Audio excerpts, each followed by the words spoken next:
E aí, seus clubistas, tudo bem com vocês? Aqui é Maurício, do Sem Clubismo FC, galera. Bom, rapaziada, no vídeo de hoje vamos analisar o empate entre Vasco e Flamengo. O jogo terminou empatado em 1 a 1, o Flamengo abriu o placar no segundo tempo, o Vasco no finalzinho do jogo conseguiu buscar o empate. Eu acho até que se tivesse um pouco mais de tempo, o Vasco teria mais força para tentar buscar outro gol e quem sabe a virada, que é uma característica desse time do Vasco. Se tem algo para a gente elogiar nesse time do Vasco, do Rafael Paiva, é como esse time não desiste. O Vasco é impressionante, quando você olha e fala, cara, o Vasco não tem mais forças para buscar nenhum gol de empate, quem dirá uma virada nesse jogo. Eu, atualmente, não desacredito do time do Vasco. Pode não ser uma seleção tecnicamente, mas é um time que tem brilho, que vai lutar até o fim. E quando o Flamengo já estava tocando de lado, com aquela soberba de sempre, os jogadores do Flamengo querendo tocar de letra, querendo dar drible, humilhar o time do Vasco para ficar bem com a sua torcida, já existe e sempre existirá essa frase: a soberba precede a queda. O Vasco não virou o jogo, não ganhou, ainda tá ruim, porque o que o Vasco tem que almejar é ganhar todos os jogos contra qualquer adversário. Mas justamente nesse momento é que o Vasco consegue reagir. E com gol de um cara que foi muito questionado pela torcida do Vasco. Mas eu nunca questionei o Felipe Coutinho. Porque eu tenho a total certeza, se o Coutinho estiver em plena condição física para jogar, ele vai querer jogar. Porque o cara, quando tem qualidade técnica, ele sabe que ele vai sobressair sobre os demais. Ele sabe que ele vai conseguir se destacar. Então por que o Coutinho teria essa intenção de se esconder do jogo? Isso não faz muito sentido. Coutinho entra no jogo justamente quando ele tá pronto para entrar, o Flamengo faz o gol e no final ele vai lá e decide, empatando o jogo.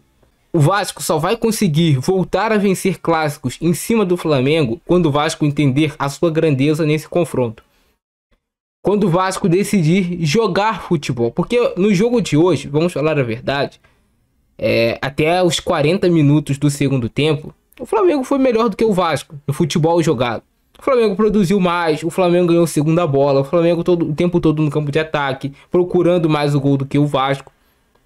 E o Vasco, que tudo bem você adotar uma estratégia de você jogar ali no contra-ataque, você espetar uma bola ou outra. Só que eu acredito que pela grandeza da história do Vasco, a gente não pode aceitar só isso. O time do Flamengo tem muita qualidade técnica, e realmente tem muita qualidade técnica. Mas eu não vejo o time do Vasco com essa inferioridade toda para abdicar de jogar. Não existe essa diferença toda. Para o Vasco não tentar jogar, para o Vasco não se manter por mais tempo no campo de ataque. Então isso é algo que precisa ser discutido internamente para o Vasco voltar a vencer esses clássicos. Ter coragem para jogar. O primeiro pilar para você montar um time vencedor é esse time ter coragem. Esse time confiar em si mesmo. Cara, eu posso driblar esse jogador do Flamengo. Eu posso acertar aquele passe. Eu posso ganhar essa dividida. E falta, às vezes, um pouco disso no time do Vasco. Faltou no jogo de hoje. O Vasco foi muito passivo, aceitou muito o Flamengo com a posse de bola. Mordeu pouco. Não marcou pressão. Vocês viram que quando o Vasco marcou pressão, adiantou. Colocou o Flamengo em dificuldade. O Flamengo erra também. O time deles também erra a saída de bola. O time deles também erra passe. Também erra drible. Então falta entender às vezes um pouco a grandeza disso daqui, do que é ser Vasco da Gama. A gente não pode se contentar de todo jogo contra o Flamengo querer jogar no contra-ataque. Pô, calma aí. Eu também sou o Vasco, eu vou ter a posse de bola, eu quero jogar futebol. Você quer a posse de bola? Rouba de mim. Ah, tu quer me marcar pressão? Beleza, eu também vou te marcar pressão quando estiver lá saindo do teu campo. Tem que ser assim. A gente entende que tem uma estratégia traçada. Só que, cara, às vezes a estratégia é errada. E no meu modo de ver foi errada.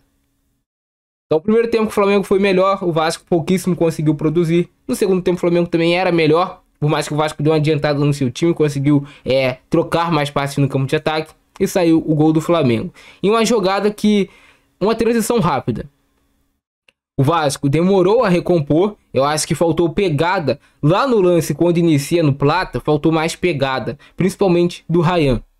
O Ryan é um jogador que ele tem um futuro promissor, mas ele precisa entender que não pode se desligar em momentos do jogo. Porra, o Plata já estava jogando um tempão. O Ryan entrou descansado. O Ryan é maior do que o Plata, é mais forte do que o Plata. Bota o corpo na frente e manda ele pra casa do caramba. Tu vai deixar o cara mais franzino do que tu, mais cansado do que tu, botar o corpo na frente e ganhar a jogada? Não, tu não vai deixar, porra. Ou então faz a falta, para o lance ali, porque era uma jogada de transição perigosa. O Flamengo faz o gol, o Vasco não desiste da partida, o Felipe Coutinho entra e pouco tem pro Felipe Coutinho em jogo para ele se associar. Melhora quando entra o Emerson Rodrigues, quando entra o Puma, passando mais pro campo de ataque. Quando o Vasco entende que tem que marcar o Flamengo lá em cima, tem coragem para isso, e aí o Vasco consegue o seu gol de empate. Merecido demais esse gol do Felipe Coutinho, muito merecido. Vamos ver como foi o empate entre Vasco e Flamengo, o jogo que terminou empatado em 1-1. O Vasco até começa com uma postura interessante no jogo, começa em cima, a torcida vem junto. Mas um cara que eu achei que esteve abaixo no jogo de hoje foi o Jean David. Não conseguiu entender o que é Vasco e Flamengo. Muito lento, moroso na marcação em diversos momentos, deixando o Alexandro se antecipar a ele em vários momentos. Eu achei ele hoje bem abaixo. Muito improdutivo com a bola nos pés. Não conseguiu fazer um jogo que todos esperavam que ele fizesse. Eu acho até ele mais jogador de segundo tempo do que de primeiro tempo. E não começou bem o jogo. Não fez um bom primeiro tempo, também não conseguiu fazer um bom segundo tempo. Esse lance aí foi uma finalização do Gonzalo Plata do Flamengo. O Vasco afundando muito a marcação para dentro da sua área. E, cara, o Vasco é um time que ele afunda a marcação para dentro da área em momentos do jogo. E não é que ele consegue neutralizar o adversário, ele continua cedendo a oportunidade. Esse que é o problema. Uma coisa é você baixar o seu bloco de marcação e, tipo assim, o adversário não consegue por nada infiltrar na sua área. Mas não é isso que acontece. Sempre tem infiltração na zaga do Vasco. Esse lance aí é uma defesaça do Léo Jardim. O Léo Jardim é impressionante, é absurdo, irmão. Olha essa defesa do Léo. Cabeçada livre do Pulgar, o estilo de marcação do Vasco. E o Léo Jardim sempre em momentos importantes aparecendo para salvar o Vasco. Essa bola aí o Paulo Henrique tira de cabeça no segundo pau. Mas você vê que o Flamengo estava meio que despreocupado com os contra-ataques do Vasco e mandava os dois laterais o tempo todo pro campo de ataque. Esse lance aí o Verratti conseguiu cortar. Uma tentativa de drible da Arrascaeta que entrou no decorrer do jogo porque o Luiz Araújo tinha sentido. O Flamengo mais presente no campo de ataque, o Vasco com muita dificuldade. Esse lance aqui é sacanagem, irmão. O Sforza é um jogador difícil da gente entender. Porque tem jogo que o Sforza vai bem, tem lance que ele vai bem, mas tem lance que ele dá uma cochilada dessas. Que era só ele botar o corpo na frente, girar e jogar. Ele dorme, tenta um recuo para trás completamente desorientado e erra a jogada. E aí o Arrascaeta acaba se atrapalhando, não consegue fazer o gol. Mais um erro que o Vasco não pode cometer. Não pode ceder uma oportunidade dessas para o adversário. Esse lance aí, o David, eu acho que estava um pouco à frente, né? Tava à frente. O Léo Pereira estava mais atrás. Mas era onde o Vasco conseguia encontrar algum espaço para tentar fazer as jogadas. Essa bola que foi boa do Paulo Henrique. O David ia acabar perdendo o gol. Mas eu acho que se vai no VAR, ele estava um pouquinho à frente. Mas também tu não pode perder uma oportunidade dessas. Tentativa de cobrança de falta do Payet. Muito se comenta do Payet estar sumido do jogo, mas, cara, a gente tem que entender que o Payet, ele só não vai ser sumido do jogo quando ele não tiver que jogar praticamente como um volante o tempo todo aqui atrás. O jogo do Payet é com a bola no pé, é lá na frente. Não é voltando para marcar. Hoje ele voltou demais para marcar. Essa característica que o Vasco adotou no jogo de hoje, não é uma característica que favorece jogadores como ele, como o próprio Felipe Coutinho.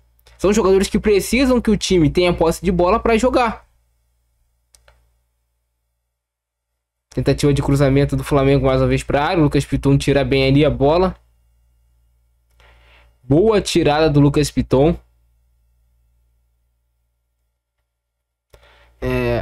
Esse lance aí o Maicon é providencial. Pedem pênalti do Paulo Henrique, mas não foi nada, né? Porra, a bola vindo de cima. O braço dele tava junto ao corpo. Aí não é pênalti.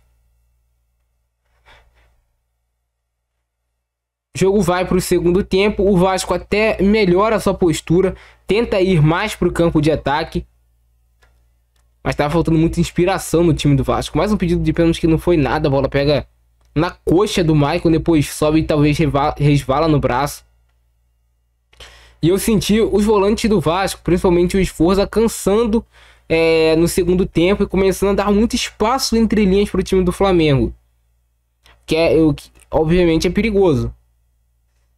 O Hugo Moura fez um grande jogo hoje, gostei demais. Aí foi a única chance que teve o Verratti de cabeceio. A bola acabou ficando um pouquinho alta naquele cruzamento do Piton.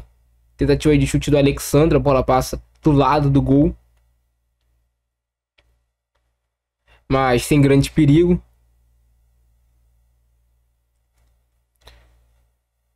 Aí adianta a bola, acaba sofrendo a falta nesse lance do Plata.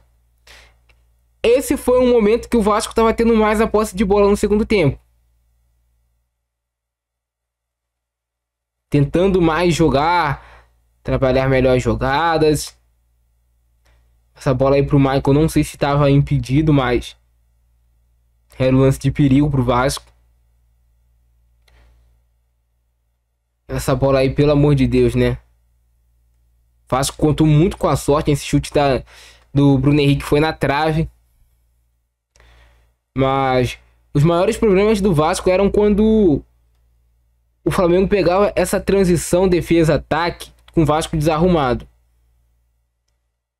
O Flamengo estava conseguindo levar vantagem nos duelos. Até porque o Michael não é um zagueiro rápido.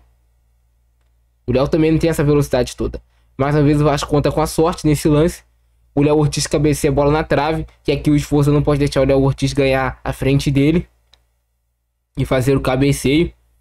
O volante adversário pisando dentro da área, parecendo como surpresa. O esforço até acompanha o Léo Ortiz, né? Acompanhou bem, mas não conseguiu impedir a finalização. A bola foi no travessão.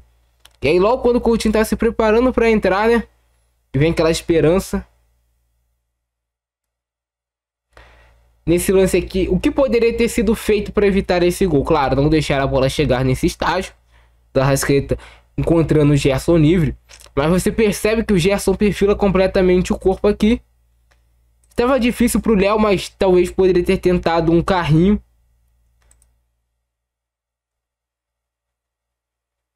E o Vasco leva o gol. E aí parecia nesse momento do jogo, falando a verdade para vocês, que o Vasco não teria força para empatar. E aí o Flamengo começa a tocar de letra, começa a querer encebar o jogo, né? Como a gente fala na gíria aqui no Rio de Janeiro. Tentar humilhar o time do Vasco. Olha, aqui eu toco de letra, eu toco de calcanhar, eu dou caneta, eu faço isso, eu faço aquilo. E aí, irmão, você começa a ser soberbo, a punição chega. Lance de falta do Felipe Coutinho. Eu me questiono muito se foi falta, cara, porque é um ombro a ombro, mas ó, Coutinho não empurra o Wesley em momento algum pelas costas. Vocês conhecem a arbitragem aqui do futebol brasileiro, como é que é, né? E aí o gol do Vasco de empate, Puma Rodrigues e o Coutinho aparecendo para marcar dentro da área. O que é legal da gente observar nesse gol, o lateral do Vasco dentro da área, o Puma, o Verratti, que é o centroavante dentro da área, o Ryan dentro da área e o Coutinho meia pisando. Uma característica que o Coutinho sempre teve, assim, mais na sua carreira do que o Payet, é de pisar dentro da área para marcar gols. E o Coutinho pisa na área e consegue fazer o gol de cabeça. Destaque para o Emerson Rodrigues na puxada de contra-ataque, que foi muito bem para conseguir temporizar a jogada, levantar a cabeça e encontrar o Puma no segundo pau. E aí, porra, a torcida vai comemorar muito. E o Coutinho também. Porque, obviamente, o Coutinho tava chateado por conta das críticas que tava recebendo, que tava, porra, ganhando salário sem jogar. Cadê a fila de perdão pro Felipe Coutinho agora? Bolão do Emerson Rodrigues e o Coutinho de peixinho para empatar o jogo. E aí depois teve um chute perigoso do Emerson Rodrigues, não, do Puma Rodrigues. Mas foi só isso. O jogo terminou e ali o Gerson no final do jogo entregue, né? Porra, levei o gol do Vascão. Mas é isso, rapaziada. Um jogo não tão bom do Jean David. Um jogo que o Vasco não jogou bem, mas que o Vasco, mais uma vez, no peso da camisa e não desistir, consegue o bom resultado com as circunstâncias do jogo de empate. O Vasco sempre vai buscar a vitória, mas nas circunstâncias do jogo, com o herói sendo o Felipe Coutinho, hoje ficou de bom tamanho esse empate. Para não passar em branco também, destacar a boa partida que fez o Paulo Henrique no jogo de hoje. Jogou bem. O Maicon foi seguro na maioria das vezes. O Léo também fez um jogo ok, porque era proposto para o Vasco. O Piton eu achei ele hoje um pouco abaixo. O Piton pode render mais, tem mais qualidade técnica para render do que ele rendeu no jogo de hoje. O Esforço em alguns momentos me deu raiva, porque, sabe, parecia que tava com um pouco de receio, medo de jogar. O Hugo Moura, pelo contrário, fez um bom jogo. O Payet hoje não conseguiu ser aquele jogador decisivo pro Vasco. Falei para você em relação à característica que o Vasco adotou dentro de campo, mas a gente sempre espera mais do Payet. Porém, temos que entender que é um jogador que tem 37 anos de idade. Você não vai esperar o Payet carregando bola da defesa para ataque, arrancando, driblando todo mundo, porque ele não tem velocidade mais para isso. O David fez uma partida, em alguns momentos conseguia fazer bons lances, em outros momentos não conseguia ser tão produtivo, errava algumas coisas bobas também.